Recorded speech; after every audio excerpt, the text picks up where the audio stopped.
ایک اور ایکسیپشن ہے وہ یونس علیہ السلام کی ہے.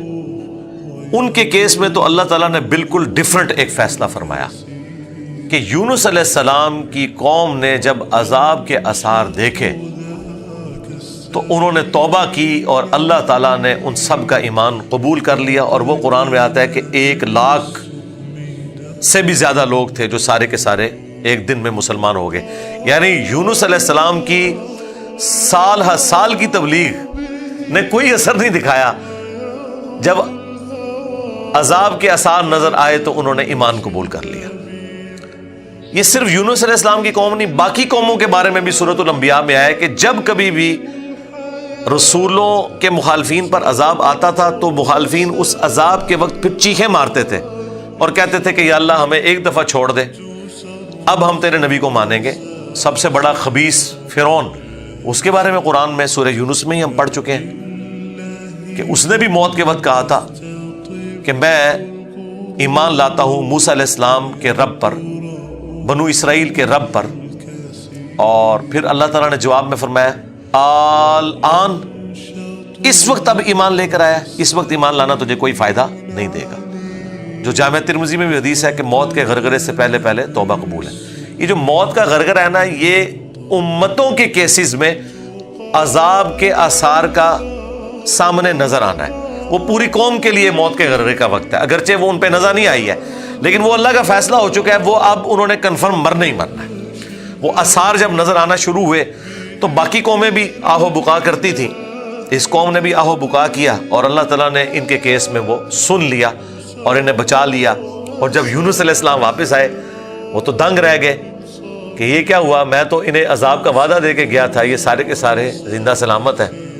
اور اس سے بڑھ کر ان کو حیرانگی یہ ہوئی کہ وہ سب کے سب لوگ ایمان ملے ہیں.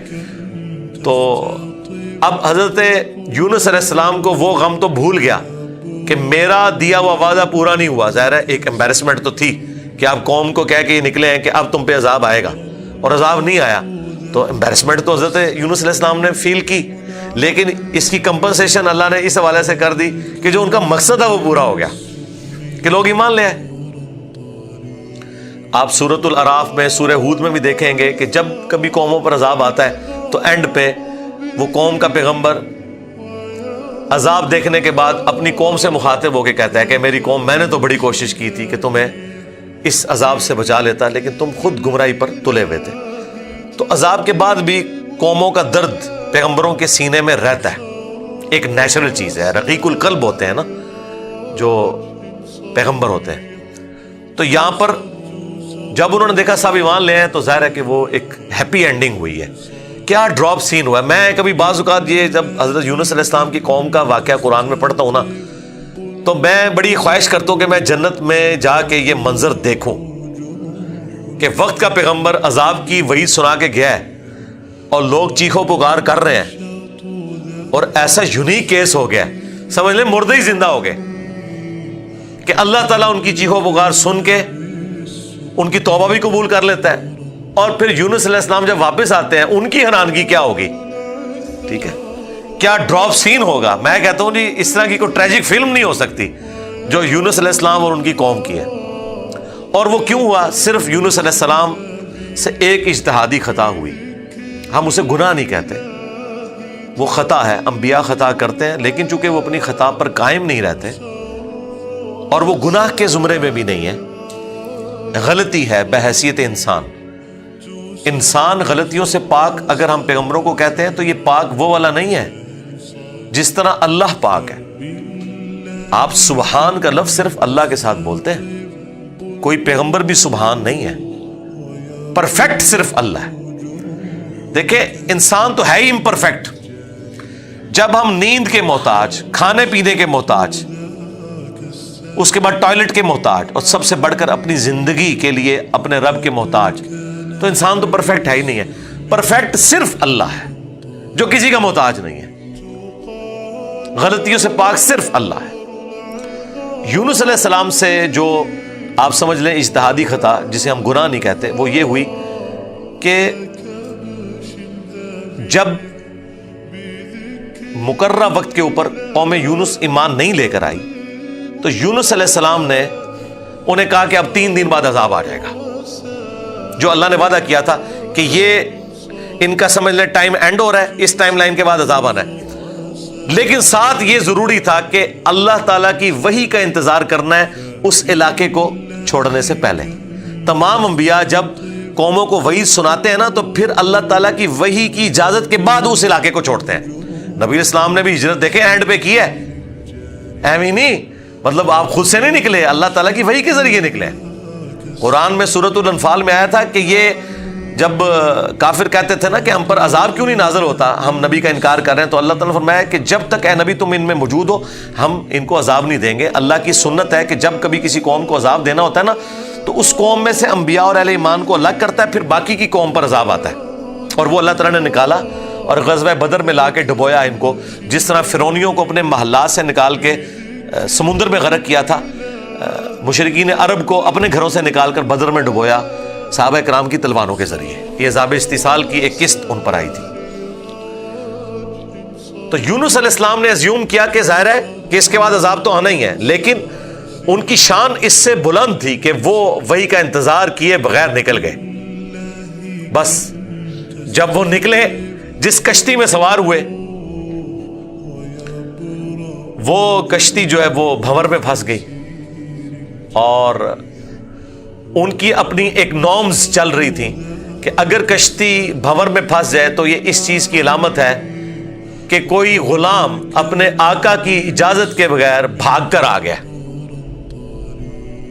پھر وہ قرعہ اندازی کرتے تھے, اور جس کے نام قرعہ نکلتا تھا اس کو فدیے کے طور پر وہ سمندر میں ڈال دیتے تھے.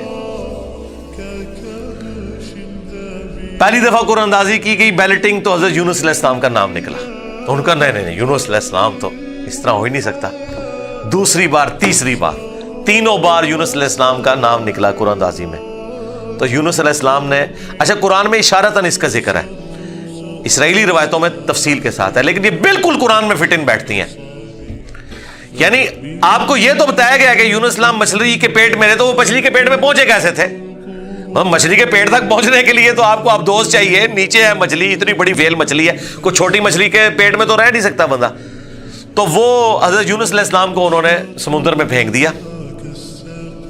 یونس علیہ السلام نے خود ہی کہا, ان کو کلک کر گیا کہ یہ معاملہ میرے اینڈ پہ ہے. انہوں نے کہا بھائی مجھے پھینکو تم, مجھے سمجھ آ گئی ہے. ذرا فوراً کلک کر گیا کہ معاملہ خراب میرے سے ہی ہو گیا. وہ ان کو سمندر میں پھینک دیا, تو اللہ کے حکم سے ایک مچھلی نے انہیں نگل لیا. یہ قرآن میں ہے. قرآن میں آگے تفصیل نہیں ہے کہ کتنے دن تک, لیکن تورات میں ملتا ہے کہ 3 دن اور 3 رات تک وہ مچھلی کے پیٹ میں رہے. یہ ویسے پبلک مشہور ہے 40 دن, نہیں 3 دن ہے بس. وہی 3 دن, وہ جو 3 دن عذاب آنے تھے نا, وہ 3 دن انہوں نے مچھلی کے پیٹ میں گزارے. اور وہ 3 دن ان کی قوم نے زندگی موت کی کشمکش میں گزارے ہیں کہ ابھی عذاب آیا کہ آیا. ٹھیک ہے, توبہ ہے نہیں ہوئی کہ آئی ایم سوری تے توبہ قبول ہو گئی ہے نا. 3 دن انہوں نے پی کٹی ہے بھائی جی.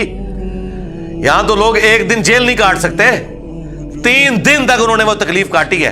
پھر اللہ تعالیٰ نے ان کی توبہ قبول کی ہے. اور یہاں پہ حضرت یونس علیہ السلام 3 دن تک مچھلی کے پیٹ میں, اندھیرے میں, اور دیکھیں اللہ نے ان کو ایسے کلمات سکھا دیے, مختصر تھے, پرفیکٹ تھے, بہترین توبہ. لا الہ الا انت سبحانک. سورۃ الانبیاء میں یہ دعا آئی ہے, اے اللہ تیرے سوا کوئی معبود نہیں, اور تو پاک ہے نا, پاک تو غلطی نہیں کر سکتا. انی کنت من الظالمین, بے شک میں ہی ظالموں میں ہوں, میں انسان ہوں, انسان سے غلطی تو ہوگی. تو یہ دعا اتنی اللہ کو پسند آئی کہ سورہ الصافات میں آیا کہ یونس اگر مچھلی کے پیٹ میں ہمیں ان الفاظ کے ساتھ یاد نہ کرتے تو پھر مچھلی کے پیٹ سے اسی دن نکالے جاتے جس دن مردے اپنی قبروں سے نکالے جائیں گے. قیامت کے دن تک مچھلی کے پیٹ میں رہتے, یعنی مچھلی کا پیٹ ان کی قبر بن جاتی. اتنا غصہ ایک جملے نے ٹھنڈا کر دیا. اور ساتھ اللہ نے فرمایا کذالک ننجی المؤمنین, ہم اہل ایمان کو اسی طریقے سے نجات دیں گے. یعنی جو بھی یونس والے طریقے سے ہماری طرف متوجہ ہوا اسے بھی ہم نجات دیں گے. یہ دعا ہمیں اتنی پسند ہے کہ جو ان الفاظ کے ساتھ ہم سے معافی مانگے گا ہم اسے بھی نجات دیں گے. جامع ترمذی میں حدیث ہے، جو یونس علیہ السلام کی دعا کے ذریعے اللہ کی طرف متوجہ ہوا، اللہ تعالیٰ کبھی اسے محروم نہیں لوٹائے گا۔ لا الہ الا انت سبحانک انی کنت من الظالمین۔ اور جمع کے صیغے سے پڑھیں گے تو لا الہ الا انت سبحانک انا کننا من الظالمین، وہاں تھا انی کنت من الظالمین، یہ ہے انا کننا من الظالمین۔ دونوں طریقے سے آپ دعا مانگ سکتے ہیں، بہترین دعا ہے یہ، اسم اعظم ہے دعاؤں کی قبولیت کے لیے۔ قرآن میں بھی آیا کذالک ننجی المؤمنین، اور جامع ترمذی میں بھی آیا کہ جو اس دعا کے ذریعے اللہ کی طرف متوجہ ہوگا اللہ تعالیٰ اسے محروم نہیں لوٹائے گا۔ لہذا جو جامع ترمذی میں حدیث ہے نا کہ اللہ کی حمد اور دروشی پڑھ کے دعا کرو تو قبول ہوتی ہے، تو وہ اللہ کی حمد میں نا آپ اس کو شامل کریں، لا الہ الا انت سبحانک انی کنت من الظالمین۔ یہ اللہ کی بیسٹ حمد بھی ہے اور بیسٹ استغفار بھی ہے، اور ایسا استغفار ہے کہ اللہ کی رحمت کو ٹریگر کرنے والا ہے۔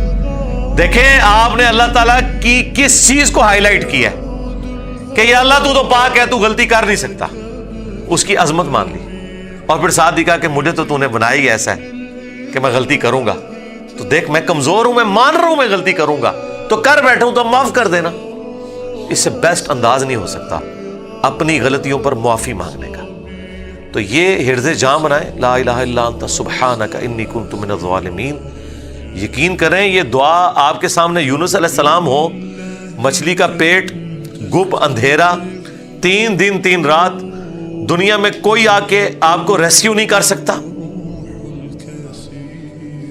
اور موت سامنے نظر آ رہی ہے۔ حضرت یونس علیہ السلام اسی طریقے سے بچے ہیں جیسے مردہ کو زندہ ہو جائے، اور یہاں لوگ کہتے ہیں بڑا گرم سیکھا ہے جی، خوشبو لا کے کرنا چاہیے اور صاف ستھری جگہ۔ بھائی جس نے یہ کیا تھا اس سے زیادہ تعفن والی جگہ کوئی نہیں تھی، مچھلی کا پیٹ۔ یہ تو چلتے پھرتے، نہ اس کے لیے وضو ہونا شرط ہے، نہ اس کے لیے غسل ہونا شرط ہے، اس کے لیے صرف ایک نیک نیتی کے ساتھ اللہ کی طرف متوجہ ہونا شرط ہے کہ آپ مان لیں کہ آپ کمزور ہیں، طاقتور وہ ہے، آپ غلطی کریں گے وہ غلطی نہیں کرتا، آپ معافی مانگیں گے وہ معافی دینے والا ہے۔ اللہ بھی التواب ہے اور بندے بھی توبہ کرنے والے ہیں۔ اللہ کی توبہ یہ ہے کہ جب آپ اللہ کی طرف رجوع کرتے ہیں، توبہ کا مطلب ہوتا ہے رجوع لانا، تو اللہ آپ کی طرف رجوع لے آتا ہے۔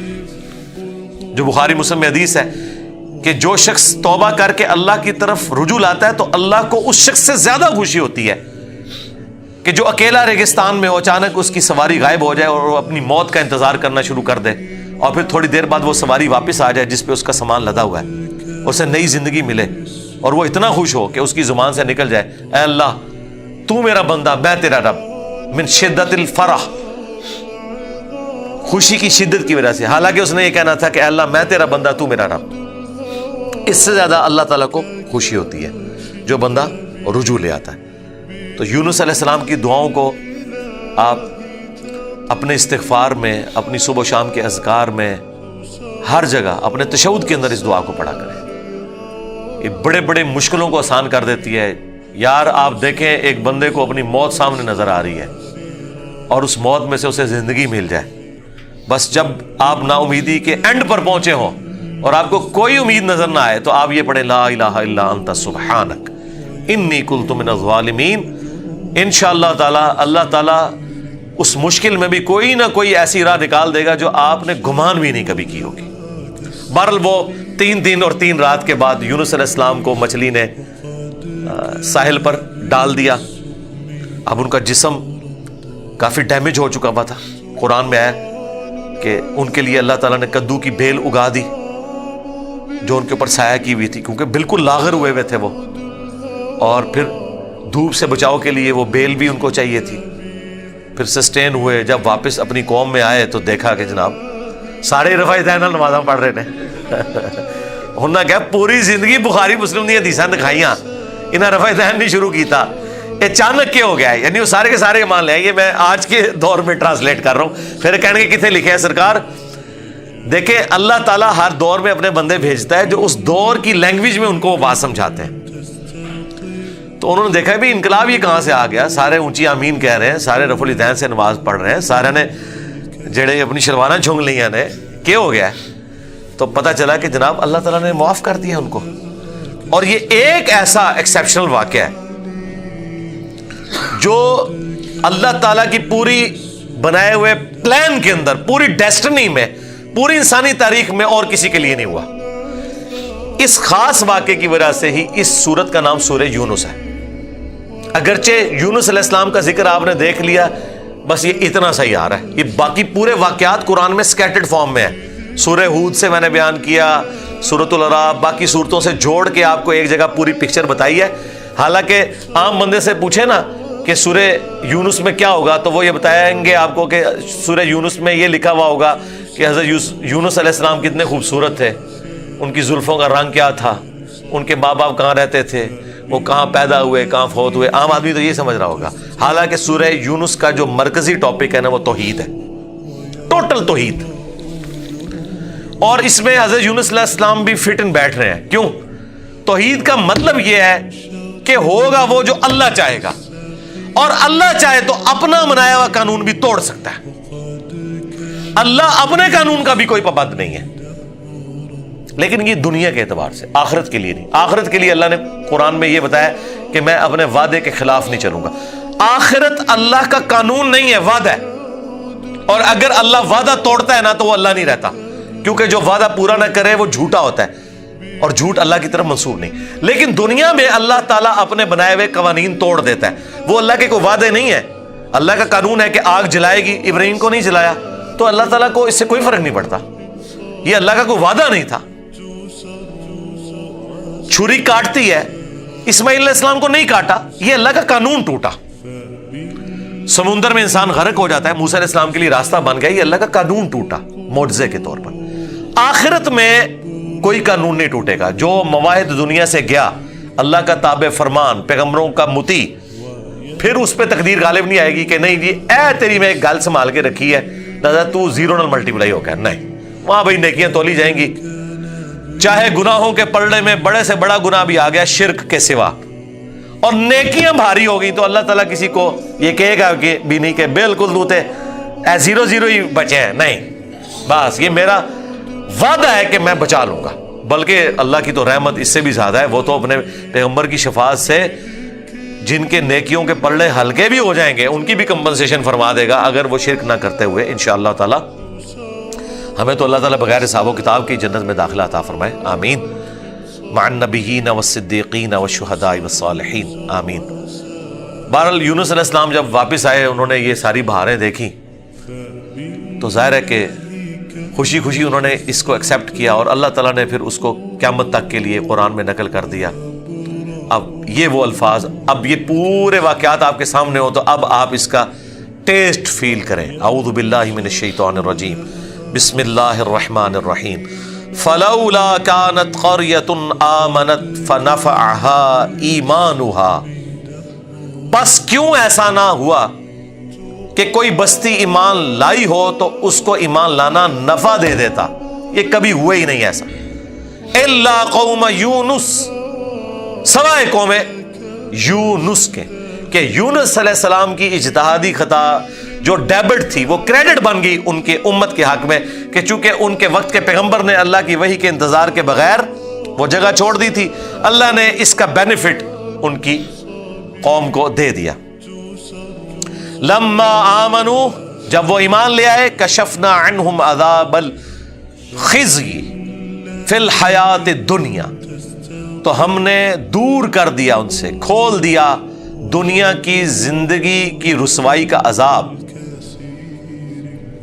وَمَتَّعْنَاهُمْ إِلَىٰ حِينٍ، اور ہم نے انہیں دنیا میں لطف اندوز ہونے کے لیے ایک اور مدت فراہم کر دی۔ اللہم احسن عاقبتنا فی الامور کلہا واجرنا من خزی الدنیا وعذاب الآخرہ، آمین۔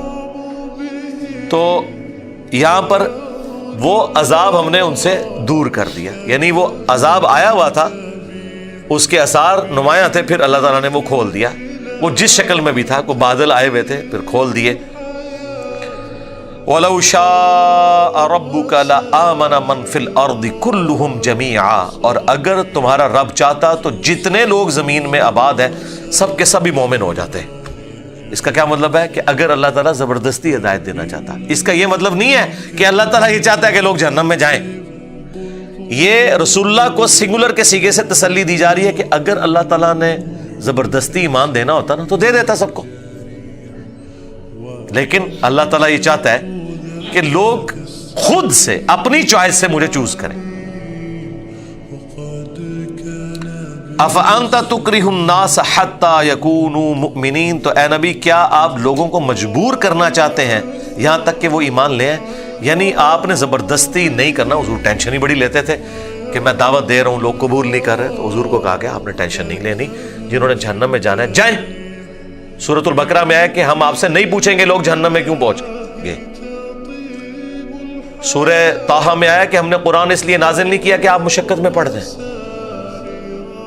ما انزلنا علیک القرآن لتشقى الا تذکرۃ لمن یخشی، یہ اس کے لیے ہے جو اللہ کی دھمکی سے ڈر جائے. وما كان لنفس ان تؤمن الا باذن اللہ، اور کسی جان کے لیے یہ ممکن ہی نہیں ہے کہ وہ ایمان لے آئے مگر اللہ کے اذن سے. مراد یہ کہ صرف کوشش بھی کوئی چیز نہیں ہے، اللہ کی طرف متوجہ بھی ہوں، تقدیر پلس کوشش دونوں مل کے کمپلیشن کی طرف جاتے ہیں. ربنا لا تزغ قلوبنا بعد اذ هديتنا وهب لنا من لدنك رحمة انك انت الوهاب آمین. وَيَجْعَلُ الرِّجْسَ عَلَى الَّذِينَ لَا يَعْقِلُونَ، اور اللہ تعالیٰ کی سنت ہے کہ وہ گندگی ڈال دیتا ہے ان لوگوں پر جو بے سمجھ ہیں، یعنی جو اپنی عقل کو استعمال نہیں کرتے ان پر اللہ گندگی ڈال دیتا ہے، انہیں حق بات سجائی نہیں دیتی، اور دوسروں کو اللہ تعالیٰ ان کی کوشش کی سبب ایمان دے دیتا ہے. اس کو آپ دنیا میں مثال سے سمجھیں. ایک ہی بارش برستی ہے نا، زرخیز زمین پر برستی ہے تو وہاں سے کھیتی نکلتی ہے، اور گندگی کے ڈھیر پہ جب وہ بارش پڑتی ہے تو بدبو نکلتی ہے. اس میں بارش کا قصور نہیں ہے، اس گندگی کے ڈھیر کا. ایک شخص نے اپنے آپ کو خود گندگی کا ڈھیر بنا لیا کہ اس نے حق بات قبول نہیں کرنی، تو اس کا اینڈ رزلٹ یہی نکلنا ہے کہ اس سے آپ پورا قرآن گزار دیں، اسے کوئی فرق نہیں پڑے گا.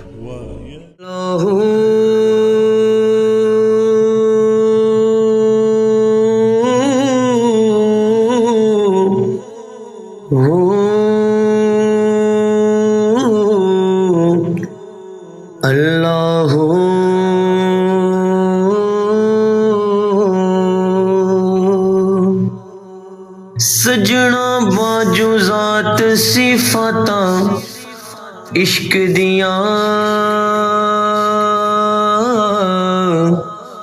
وکری کلی دن تے راتاں عشق دیاں.